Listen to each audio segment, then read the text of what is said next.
Good afternoon, F1 fans from around the world. It was a thrilling finale to the Formula One season as Norris won the last Grand Prix of the year, and Hamilton put up a very brilliant race to finish P4. With me to Yeah, discuss that is Mustafa Jinadu.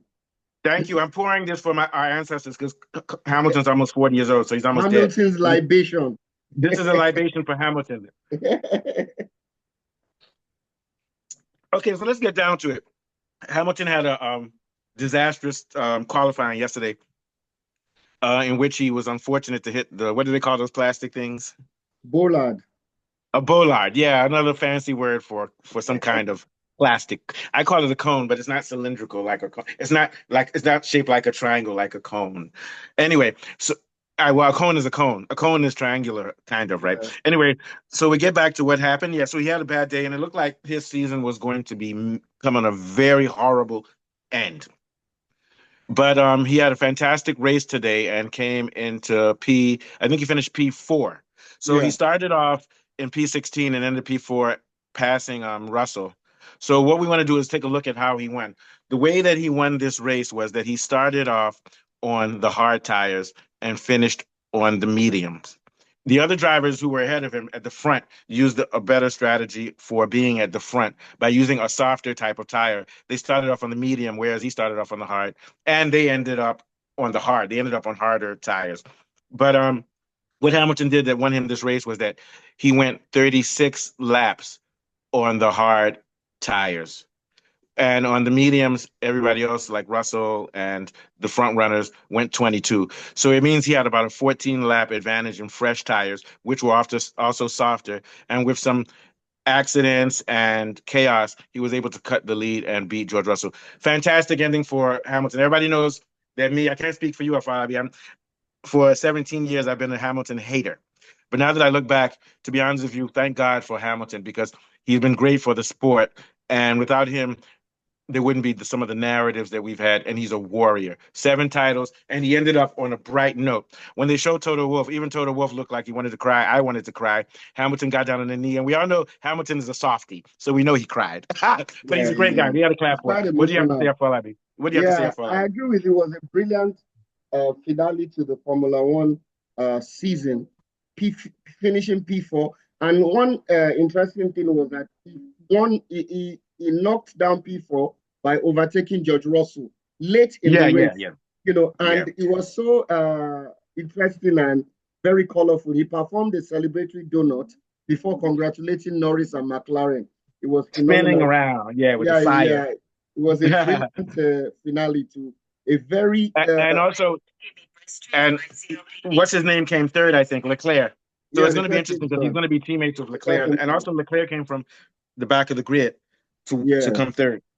So yeah, this is going to be explosive. And to be honest with you, I'm going to be real with everybody. Hamilton has lost something in his qualifiers, but he has yeah, not lost much in race pace, if anything. yeah, yeah. If If anything, he has not lost much. And moving forward, they're going to have at Ferrari, they're going to have to give Hamilton a different car to Russell. They're going to have to give him different specs. He needs the types of specs which will hurt him in qualifying, but will give him good on the long run. So he needs to go against the ground effects because we know we have the ground effects with the porpoising, oh and yeah, now with sure. and also Hamilton likes to brake late and hard, but these Mhm. cars are heavy and they can't control that. So what he's going to have to do is have a setup which is made for a car that drives his style. But what that's going to do is going to cost him in qualifiers. But in the race pace, he can do that because in race pace, you don't have to. He doesn't have to go all out like in a qualifier and go break super hard and break super late. He can measure out his driving a little bit, but it's still going to put him on the back end when it comes to qualifying because qualifying is a test of pure pace and you have to deal with those ground effects and he doesn't deal with them well. So I think what's going to happen next year is you're going to see Leclerc beating him in qualifiers. But the big question is, how far will he be behind in qualifiers? If he's not too far behind, I even think he can beat Leclerc because Hamilton, except for maybe Sainz and Verstappen, there's nobody else better. And maybe Russ, but I'm going to say Sainz, Verstappen, and maybe also Lando Norris. There's nobody. Actually, there's a couple of guys, but Hamilton is right there up to the top. I would say him and Verstappen are close to being the best when it comes to. See, I can't make up my mind because we have so many good drivers. But let's just assume that Hamilton is number 2 in the world right now when it comes to racecraft after Verstappen, and Lando Norris is slightly behind them. So, but what happened? Leclerc has more raw speed, maybe one lap pace, and is better on high speed tracks. So it's going to be interesting. And I think that next year overall, nobody can predict. I'm going to tell you right now, if Hamilton wins the championship next year, I'm not going to be surprised. If Verstappen wins, I'm not going to be surprised. If Norris wins, I'm not going to be surprised. If what's his name wins, Leclerc wins, I'm not, because we don't know what's going to happen because all the teams are converging. But I will be surprised if George Russell wins. I don't think Mercedes is there yet. I think Mercedes is not going to develop their car next year. So Russell is looking towards 2026. What do you think? I quite agree with you, but I feel for me, if Norris wins, I'll be a little bit surprised because I expect everybody knows that McLaren had the best car this season, and all Yeah. of them are going to be striving to improve their setups and car, Yeah, yeah, performances. yeah. So they're going to try and close the gap on McLaren. And like you Yeah, rightly see, I'm just mentioned, assuming. Yeah, go ahead. Yeah, go ahead. yeah, Yeah. like you rightly mentioned, was a brilliant strategy by Hamilton. I mean, it takes nerves of steel to start on hards and then end with mediums, especially going into this race. And he has gotten a bit of flack for his performances, and people have been criticizing him. So it took the mentality of a champion to take a very difficult decision and ended up being a strategic brilliancy for him in that race. Starting Yeah, on hard and ending with mediums, especially when the people ahead of him did the exact opposite. And he was able yeah. to go 36 laps with that, 2 positions of medium. So I think it was very, very, very, very bold for him. And Yeah. only, He started off with the hards and went 36. But it makes sense because a hard tire can last longer. But yeah, he nursed the tires well because he went 36. We know that yeah, he's gonna go more laps than those other guys. And those other guys at the front, well, they have to guard each other because they're worried about getting out fast. So they would have of start course. off with the medium so they can have a softer tire for grip at the And start he, of the race. and he made I P4 think the by other guys overtaking pitted too George. early. Yeah, Yeah, they sure. pitted too early.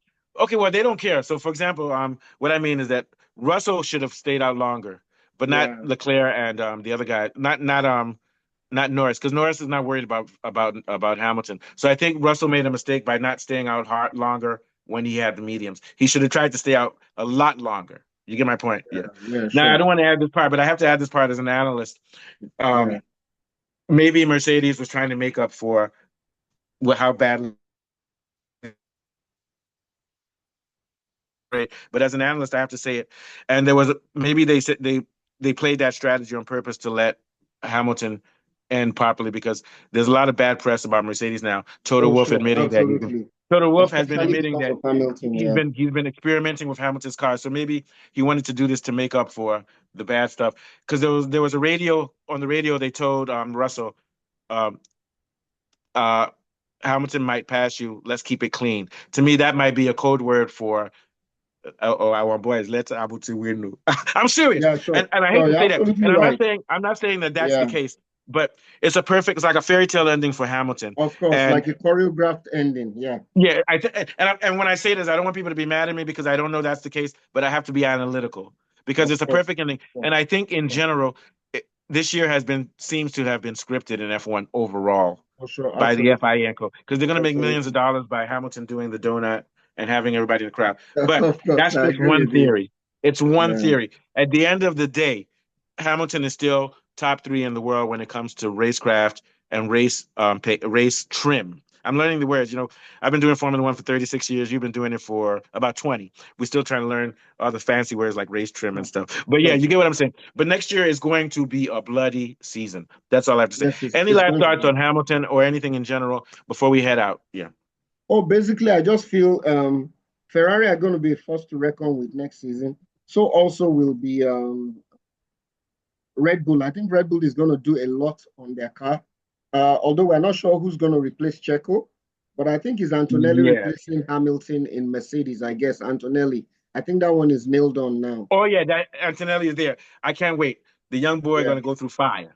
So for me, I think the team to watch next season will be Ferrari, really, and I Yeah, believe that's it's why I going to think be Hamilton very has a chance to win. competitive. He's going to have Yes, to beat Leclerc, which is not going to be yeah. easy. But But like we you have to rightly watch out for. mentioned, like you might rightly mention, he has lost something of his qualifying ability. And we know that qualifying is very crucial to the race performance. So he Yeah. needs to get that back. Perhaps Yeah. if he gets into a Ferrari car, he might get that back. You Yeah, never so know. I want to add one thing. I'm not going to say so much that he's lost qualifying. I don't think he's lost his old qualifying pace, but I think he's not able to adapt to what you need to do for qualifiers now. So what I'm saying, let's take it hypothetically. Hamilton hasn't lost any pace, but relative to the way the rules have changed with ground effects, with the way he drives and brakes hard and late, that's not going to work for qualifiers now. Of So course, he so needs to maybe adapt. so the argument I'm making is that maybe if they went back to the old rules with the old specs, Hamilton would still be as good as he is in qualifying. Oh, So he's not absolutely. able to adapt. Yes. So maybe he hasn't lost pace. He's only lost pace relative to others because he's not able to handle the ground effects. You Yeah, understand what I'm that's why saying? I feel Max is a more modern driver. Oh yeah, Max no, tends Max to, is the most modern. yes, Yeah, he's the most he's a modern. more modern driver. Also, I'm trying to think of who else. Russell's a natural modern, and also Norris. Norris is flexible too. So I think Russell, Yes, Hamilton, and Norris is very Russell, flexible. Verstappen, and Norris are the modern genies. Yes. Leclerc is somewhere in between. Leclerc also breaks hard and late, and he stays on the throttle a lot. He's a wild child.